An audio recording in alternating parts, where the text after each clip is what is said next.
चलिए शुरू करते हैं। আজকে আমরা বড়ই ভর্তা খাওয়ার জন্য আমাদের আপেল গাছ থেকে আপেল পাড়তে চলে এসেছি। আপেল গাছ কিন্তু আপেল নেই, আছে বড়ই। কি অবস্থা!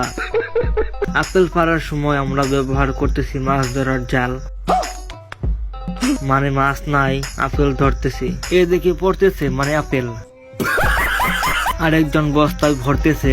আমরা নাকি বিক্রি করব, তক্ক খাবার জন্য রাখতেছি। এক বিশাল পাথর নিয়ে হাজির হলো। আমরা ভাবলাম যুদ্ধ লাগবো নাকি, পরে বুঝলাম এটাই হবে পাটা। এবার আপেল গুলোকে সোলানো হচ্ছে, না সরি, বুটানো হচ্ছে। তারপর গোসল করানো হচ্ছে, মানে ভালো করে ধোয়া হচ্ছে। ধোয়ার পর শুরু হলো আসল কাজ, পাথরের ওপর হাতুড়ি, মানে শিল দিয়ে পিটাইয়া বানানো হইতাছে একদম স্পেশাল ভর্তা। এইদিকে সবাই গেম খেলায় ব্যস্ত, আর ভর্তার ভিতরে দেওয়া হইতাছে ইন্ডিয়া থেকে আনা স্পেশাল ঝালমরিচ।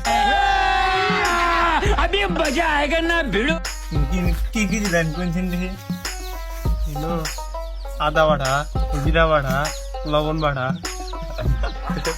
শেষ বাটা।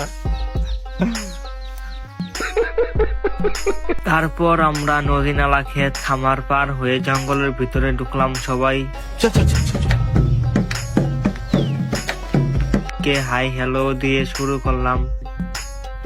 মিল্লি মিল্লি মিল্লি খাও, মিল্লি খাও। আগুন খাম কি বাটা দিয়ে শুরু করতে খাম। আরে না খাই না, খাম নি তো খাই দি।